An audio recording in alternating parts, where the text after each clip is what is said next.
যাত্রী বোঝাই টোটোকে পেছন থেকে লরির ধাক্কা, মৃত 4, গুরুতর জখম 1।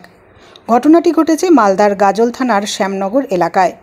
জানা গিয়েছে, টোটো করে গাজল কৃষি মান্ডিতে সবজি বিক্রি করতে যাচ্ছিলেন চাষিরা। সেই সময় মালদাগামী একটি লরি পেছন থেকে ধাক্কা মারে টোটোটিকে।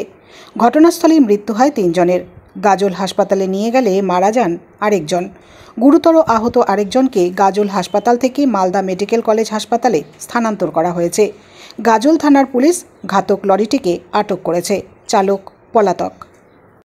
শ্যামনগরে। হ্যাঁ, কি হয়েছিল? পাম্পের ওই পারে টোটো আর লরিতে ধাক্কা।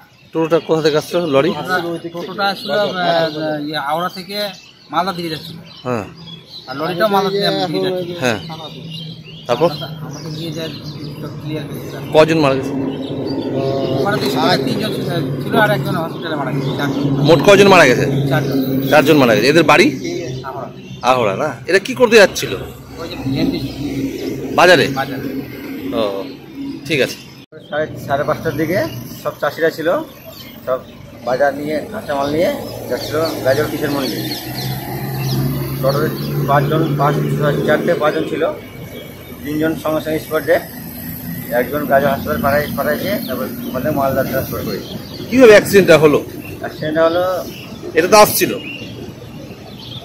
ছিল তার পিছন দিকে ছোটো জায়গা গাড়ি মেরে দিয়েছে। লরি। হ্যাঁ, স্পটে কজন মারা গেছে? স্পটে 3 জন। আর একজন সমস্যা হাসপাতাল থেকে মারা গেছে। আর একজন গাজল হাসপাতাল থেকে নিয়ে গেছে মালদা ট্রান্সফার করেছে। হ্যাঁ। কি মনে হচ্ছে? ভোরবেলার দিকে ভোরবেলা থেকে হয়তো ড্রাইভার ঘুমিয়ে গেছিল, লরি ড্রাইভার।